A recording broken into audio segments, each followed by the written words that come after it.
শুভ সকাল। আজ ৯ ভাদ্র ১৪৩২, ইংরাজির ২৬শে অগস্ট ২০২৫। ২৬শে অগস্ট ১৯৫৫ মুক্তি পায় সত্যজিৎ রায় পরিচালিত চলচ্চিত্র পথের পাঁচালী। ২৬শে অগস্ট ১৯১০ অটোমান সাম্রাজ্যের তালবেনিয়া রাজ্যের ইউস্কুপে জন্মগ্রহণ করেন ভারতীয় ক্যাথলিক সন্ন্যাসিনী ও ধর্মপ্রচারক মাদার টেরিজা। তিনি মিশনারিজ অফ চ্যারিটি প্রতিষ্ঠা করেন। ১৯৬২তে ম্যাগসেসে শান্তি পুরস্কার ও ১৯৭৯তে নোবেল শান্তি পুরস্কার অর্জন করেন তিনি। ২৬শে অগস্ট ১৯২০ ঢাকার মুন্সিগঞ্জ জেলার বিক্রমপুরে জন্মগ্রহণ করেন সাম্যময় বন্দ্যোপাধ্যায়, যিনি ভানু বন্দ্যোপাধ্যায় নামে পরিচিত। পশ্চিমবঙ্গের একজন অত্যন্ত জনপ্রিয় অভিনেতা ছিলেন তিনি। তাঁর অভিনয় জীবন শুরু হয় ১৯৪৭-এ জাগরণ ছবির মাধ্যমে এবং শেষ ছবি শোরগোল ১৯৮৪ সাল। তাঁর অভিনয় জীবন শুরু রূপলী পর্দায় নয়, মঞ্চে। হ্যাঁ, মঞ্চের তিনি খুব বলিষ্ঠ অভিনেতা ছিলেন।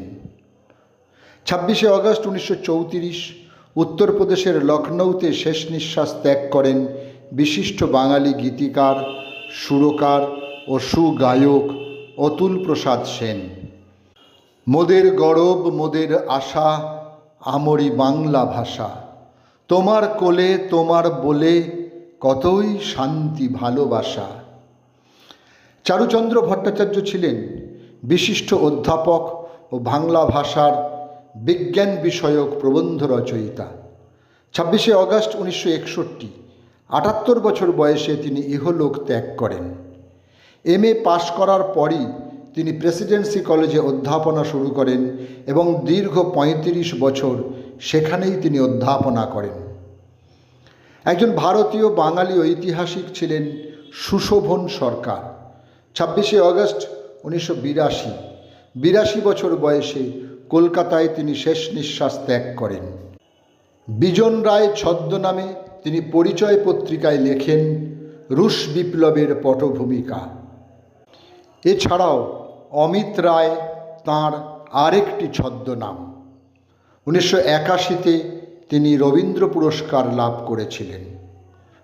বিমল কর ছিলেন একজন ভারতীয় বাঙালি লেখক। পিতা জ্যোতিষচন্দ্র কর ও মাতা নিশিবালা কর। ২৬শে অগস্ট ২০০৩ বিধাননগরে তিনি শেষ নিঃশ্বাস ত্যাগ করেন। তাঁর উল্লেখযোগ্য গ্রন্থগুলি হল অপরাহ্ন, ত্রিপদী, খড়কুটো, অসময়, ভুবনেশ্বরী ইত্যাদি। ২৬শে অগস্ট ২০০৬ কলকাতায় শেষ নিঃশ্বাস ত্যাগ করেন চট্টগ্রাম অস্ত্রাগার দখলের এক উজ্জ্বল বিপ্লবী সুবোধ রায়। চট্টগ্রাম অস্ত্রাগার দখল অভিযানের তিনি ছিলেন সর্বকনিষ্ঠ বিপ্লবী। তখন তাঁর মাত্র ১৪ বছর বয়স। বাংলার একজন স্বনামধন্য আবৃত্তিকার ও বাচিক শিল্পী গৌরী ঘোষের আজ মৃত্যুদিন। সময়টা ২০২১। তিনি ও তাঁর স্বামী পার্থ ঘোষ বাংলা আবৃত্তি জগতের এক অন্যতম জুটি। ২৬শে অগস্ট ২০২২ ৫৮ বছর বয়সে প্রয়াত হন বাংলা ছোট পর্দার জনপ্রিয় অভিনেত্রী অনন্যা চ্যাটার্জি বড়। শিশু শিল্পী হিসেবে অভিনয় জীবন শুরু করলেও ছোট ও বড় পর্দায় ৪০ বছরের বেশি সময় ধরে অভিনয় করে গেছেন তিনি। সকলকেই আমার আনত প্রণাম।